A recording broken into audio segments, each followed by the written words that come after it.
All right, so we're over here at Shane's house, and I want to do an update on his 32 because, man, this thing used to have a hood, used to have a grill, fenders, and an engine, and it's all gone now. So definitely has made some progress on this, and we want to walk you around the car real quick and show you what he's done. Well, the first thing we had to do was take the motor out because some of the inner fender bolts, you couldn't get to them. It was very, very hard to get to them. And these bolts haven't been out since probably the 1950s, so it was rough to get those things out. The running boards were the same way. The rear fenders, it was something, but it was fun still. And you look at some of the things they've done since 1950 when it was, you know, hot rodded. So, I mean, I've had a good time with it. Been aggravated a couple times, but you know that's the way it goes when you work on these things.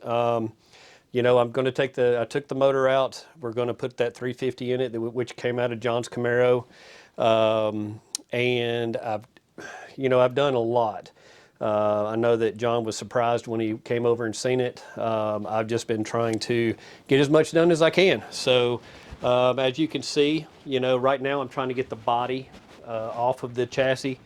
It's a little bit rough to do this because I've had to grind a lot. So these bolts don't want to come out. But, you know, other than that, it's coming along.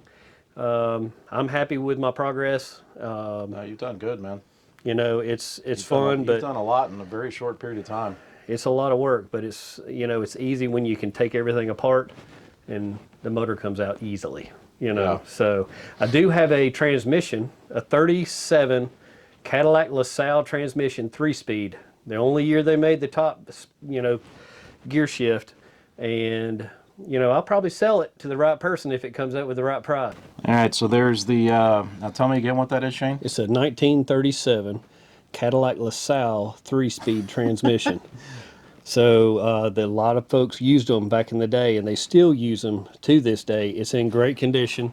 It does have the adapter to put on a GM bell housing, which is this. I've got the clutch assembly, everything. So, but it's the only year they made them with the top here. Most of them have the side shaft, and if you look real close, 1937 it was green, and the green is still there along the top. Cool. Any issues with it? No, not at all. Wow, that's crazy. Yep, and I'm not going to use it, so I'm going to sell it and probably throw the money right back into the rod. So yeah. So if anybody's got an interest in this transmission, shoot us a comment down below, and actually I'll flash up my email on the screen. Just shoot me an email and I'll get you in contact with Shane.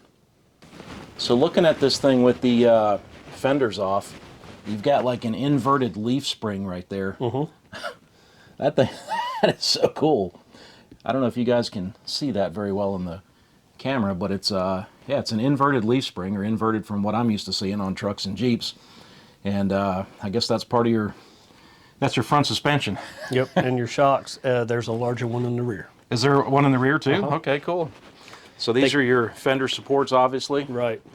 And wow. These are original. Look at that thing. And that's the original frame, right? Mm-hmm. It's not in bad shape, man. It's not. It could be in better shape if they, you know, but you'll see little parts and stuff that they did cut and everything. But the front's not looking too bad. Yeah, not at all. Well, as you can see here, they had to cut one of the main supports across from where say the motor or the transmission would mount. They moved the transmission mount back so to make that fit. Right, so they had to make it fit, so they cut this. I could go ahead and redo it and cut it and put everything back in and all that, but like I said before in the previous video, that I was going to go ahead, get a rolling chassis. Everything was already there. Wouldn't have to deal with any of the older stuff, so I didn't have to you know, update everything on this. So, and that's what I think I'm going to do. So, well, I can tell, man, that you have been obviously working on the interior because it's all stripped out. I see that you kept your glitter steering wheel. Well, for now, you know, I do have it undone, so getting ready to take the body off. What got me is that I had a friend that grew up during the, you know, the 60s and all that, and the 50s, and I asked him about the paper that was in here. That a lot of the guys, he said, a lot of the men or the guys that What do you mean, really paper? Well, that's what I was about to say. This is felt, like roofing paper. You know, the felt paper that they put on roofs. Oh, really? And it has a little bit of like tar or whatever built into it. And that's what they put in these things to deaden the sound and do, you know, just odds and ends with it to deaden the sound in the car itself. So that is So why are we roofing. paying for all this expensive stuff that we use for sound deadening, man? Roof felt material works. Yeah, the old stuff did, and that's what is. I was peeling it off, trying to find screws and this and that, and the heads of it.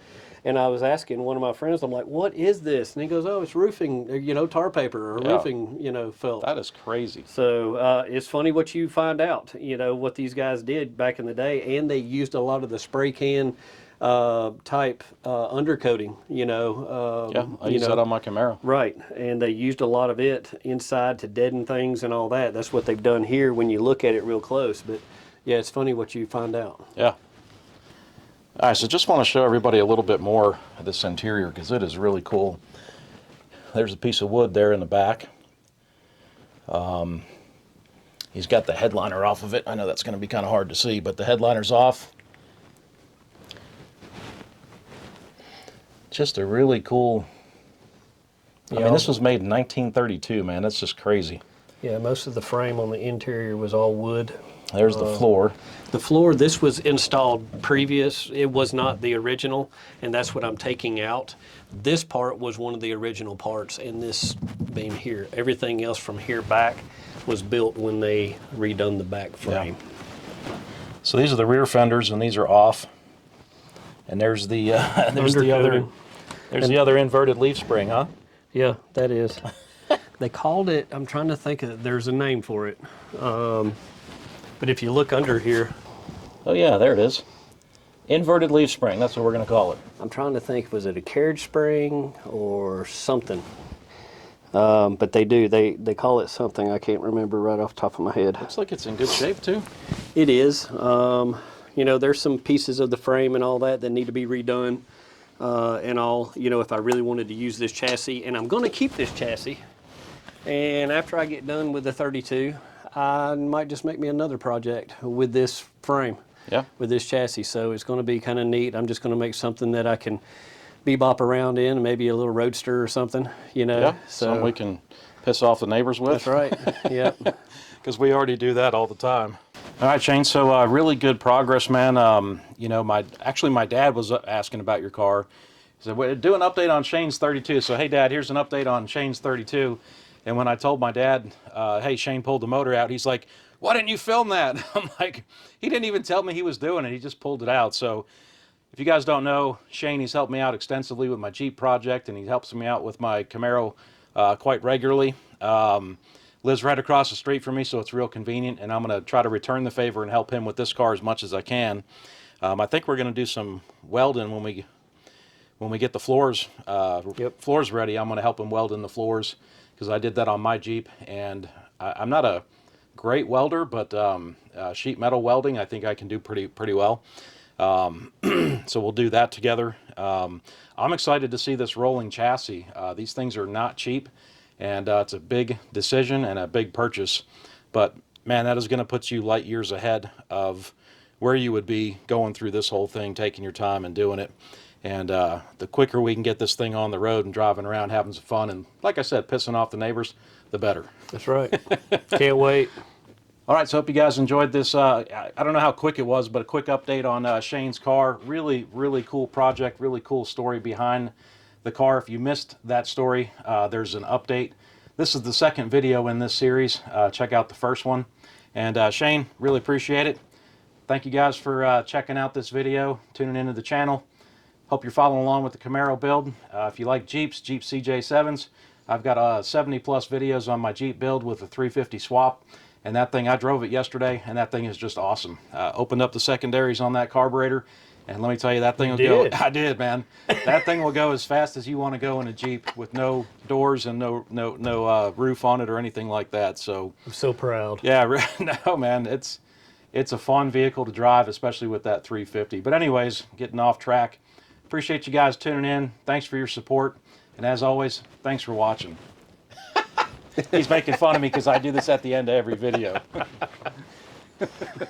All right, so check this out. So obviously Shane's car, and then let's zoom in, because here's what it's going to look like. And Shane built this model how long ago?